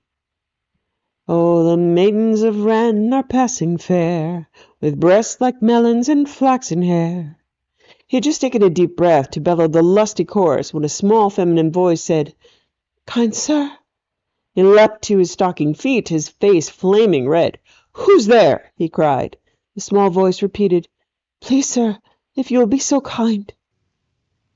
Kirin looked about, but saw no person or creature addressing him. "Pray thee," he cried, "show thyself, or have cause to fear my dagger." He tried desperately to remember where he had last seen it. "Whether thee be friend or foe, pray thee show thyself now." The small voice replied from above him, "Kind sir, thou hast no cause to fear me, and I am in need of help. Canst thou find it in thy heart to aid me?" He looked up and saw naught but a small robin's nest 3 branches above him. Climbing swiftly, he found a robin with 3 tiny robinlings, their mouths open wide. "Good "Mother Robin," he asked, "can it be thee who addresses me thus?" "Kind sir," she replied, "I have hurt my wing, and it will be at least a day before I might fly. If my children do not eat soon, they will die. Will you be so kind as to bring a fat, juicy meal? Would you find a caterpillar or earthworms or grub for my children?" Now, Kieran was kind of hard, and it was not within him to refuse a plea such as this, so off he went into the forest. Searching under some mulberry leaves, he soon found a small green caterpillar. It seemed a perfect meal for young robins. Plucking it from the leaf upon which it fed, he prepared to hurry back to the oak when he heard a tiny voice. He opened his hand, and the caterpillar looked at him with her big brown eyes wide with fear. "Kind sir," she said, "wouldst thou kill me so thoughtlessly?" Kieran scratched his head in puzzlement, and the caterpillar continued, "When thou cooled thy feet beneath the oak, didst thou not find joy in my parents' beauty as they danced before thee in the sun? I, too, am soon to change. Wouldst thou deny thy successors the joy of my dancing? And if I do not live to have children, how will thine own children find such joy? Please, sir, would not an earthworm serve the needs of the robinlings just as well?" Kieran looked into the eyes of the caterpillar and knew that he could not feed her to the robins. Carefully, he placed her beneath her mulberry bush and continued his search. Near a rushing brook, Kieran found a flat stone that, when moved, revealed a juicy earthworm enjoying the cool, moist earth. "Aha!" he thought. "As nice as the caterpillar may have been, this truly seems a more fitting meal for young robins." He had no sooner plucked the earthworm from its cool abode, where it had been frantically trying to burrow away from him, when he heard a voice so faint he might have imagined it. "Kind sir," he thought he heard, and Kieran looked in his hand. The worm continued, "I am but a lowly creature, it's true, but might I plead such case that I have?" Kieran rolled his eyes skyward as the worm sat up and seized its chance. "I am not a low-born worm like others you might find. No, I am a prince among earthworms. I come from an ancient lineage. My ancestors burrowed the earth when fires belched from black pits throughout these lands. I command millions like myself. Were it not for my loyal followers, you, good sir, would be up to your neck in leaves, tree trunks, and moldy carcasses. I'll make a bargain with you. If you release me and choose instead a pathetic grub for the robinlings, I will dispatch an entire clan of earthworms to keep your 4-yard clean and sweet-smelling for as long as you shall live." The earthworm looked hopefully at Kieran, while calculating the distance to the ground. "Good sir, what say ye?"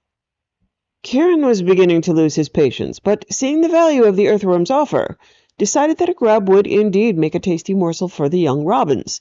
He returned the earthworm to its moist haven and carefully replaced the flat stone above it, and, true to his desire, a short while later, in a forest glade, beneath a wide slab of discarded bark, Kieran chanced upon that which he sought, a fat white grub that would grow the robinlings into beautiful songsters.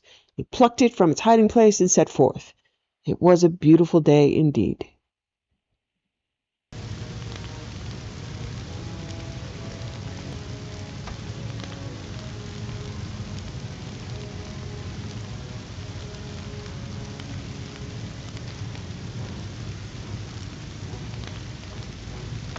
Notes on Dim Hollow Crypt by Adelval. Divines be praised. Here at last is the breakthrough I have been seeking. All the dangers I have escaped, the traps I have eluded, and the foul Draugr I have avoided have brought me to this at last. In my previous volume of notes and observation regarding Dim Hollow Crypt's possible connections to the ancient vampire clans of Skyrim's history, I wrote of a great chamber, far larger than anything else I've yet seen here in the crypt.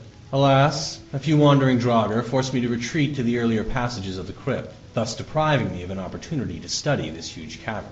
Well, praise be to Stendarr, for as I write this, I have just spent nearly a full day exploring that very cavern. It was a risk that proved more than worth it, because what I found in that chamber nearly defies description. Central to this huge cavern is an island of stone in a subterranean lake. Upon this island is something I can only describe as an elaborate ceremonial construction surrounded by stone columns linked by arches. There is no mistaking the stark contrast in architecture here. No ancient Nords made this stonework. Here, too, were more of the gargoyle statues that I first glimpsed in earlier passageways. There is no Draugr burial site in Skyrim that contains these statues, save Dim Hollow Crypt. Indeed, I am now certain that the strange construct in this main chamber was built long after the crypt, and by wholly different masters. These must be the same builders who placed the gargoyles through the crypt, perhaps to frighten away the curious. All signs seem to indicate that the masons who crafted these strange arches were servants of some ancient master who favored necromancy or vampirism. The style and craftsmanship in the stonework are not only distinct in terms of design, seeming to speak of an entirely different culture than that of the Old Nord peoples, but also in skill with which they were fashioned. The cutting and shaping of stone, for example, suggests more sophisticated tools than the crypt's original architects would have possessed. Although I feel a sense of exhilaration that my theories have at last been confirmed beyond any shadow of a doubt, I am also disappointed at the lack of answers. How long ago were these new features added to the crypt, and by whom, and for what purpose? At one point, I have no doubts. I must return to the Hall of the Vigilant and share these findings with my brothers and sisters. When they see what I've discovered with their own eyes, they will no longer scoff at my theories or mock my endeavors. And when that is done, I will return to my work. For now, Dim Hollow Crypt might be a mystery, but by Stendarr, I will see that mystery solved.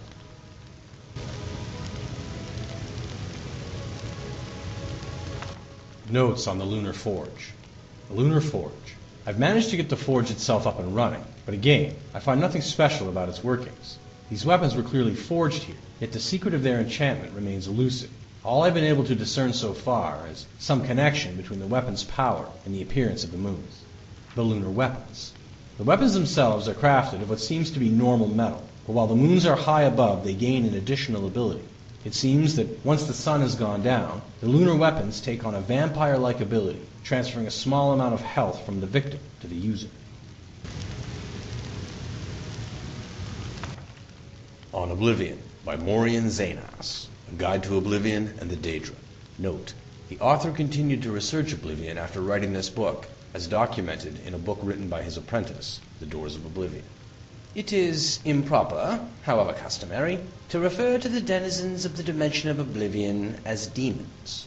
This practice probably dates to the Elysian doctrines of the First Era prophet Maruk, which, rather amusingly, forbade traffic with daemons, and then neglected to explain what daemons were.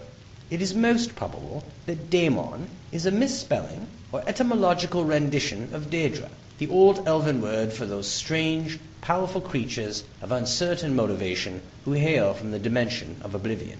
Daedra is actually the plural form, the singular is Daedroth. In a tract later written by King Hael the Pious of Skyrim, almost 1,000 years after the publication of the original doctrines, the evil machinations of his political enemies are compared to the wickedness of the demons of Oblivion. Their depravity equal to that of Sanguine itself, they are cruel as Boeotia, calculating as Molag Bal, and mad as Sheolgora. Hael the Pious thus, long-windedly, introduced 4 of the Daedra lords to written record. But the written record is not, after all, the best way to research Oblivion and the Daedra who inhabit it. Those who traffic with daemons seldom wish it to be a matter of public account. Nevertheless, scattered throughout the literature of the First Era are diaries, journals, notices for witch burnings, and guides for Daedra slayers. These I have used as my primary source material. They are at least as trustworthy as the Daedra lords I have actually summoned and spoken with at length. Apparently, Oblivion is a place composed of many lands, thus the many names for which Oblivion is synonymous: Cold Harbor, Quagmire, Moonshadow, etc. It may be correctly supposed that each land of Oblivion is ruled over by one prince.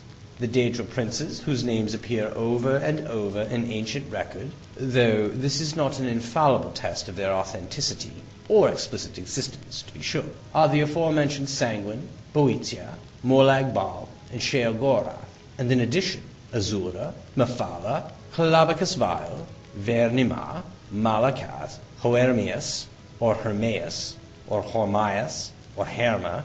There seems to be no one accepted spelling. Mora, Namira, Jigalag, Nocturnal, Mehrunes Dagon, and Periite.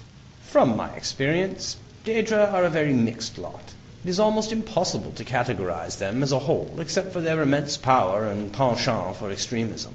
Be that as it may, I have here attempted to do so in a few cases, purely for the sake of scholastic expedience. Mehrunes Dagon, Molag Bal, Periite, Boeotia, and Vernimar are among the most consistently demonic of the Daedra. in the sense that their spheres seem to be destructive in nature. The other Daedra can, of course, be equally dangerous, but seldom purely for the sake of destruction as these 5 can. Nor are these previous 5 identical in their destructiveness. Mehrunes Dagon seems to prefer natural disasters, earthquakes and volcanoes, for venting his anger. Molag Bal elects the employment of other Daedra, and Boeotia inspires the arms of mortal warriors. Periite's sphere seems to be pestilence, and Vernimas, torture. In preparation for the next installment in this series, I will be investigating 2 matters that have intrigued me since I began my career as a Daedra researcher. The first is on one particular Daedroth, perhaps yet another Daedra prince, referred to in multiple articles of Incunabula as Hircine. Hircine has been called the huntsman of the princes, and the father of man-beasts, but I have yet to find anyone who can summon him. The other, and perhaps more doubtful, goal I have is to find a practical means for mortal men to pass through to oblivion. It has always been my philosophy that we need only fear that which we do not understand, and with that thought in mind, I ever pursue my objective.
Aye, sweetheart? Any thoughts? So you're a bard and a thief now, aye? I guess you're weighing the pros and cons.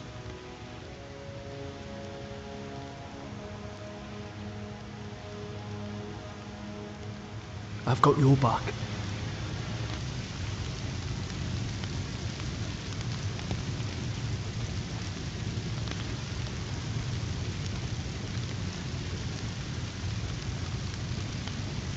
Ah, it's so nice to be home with the kids.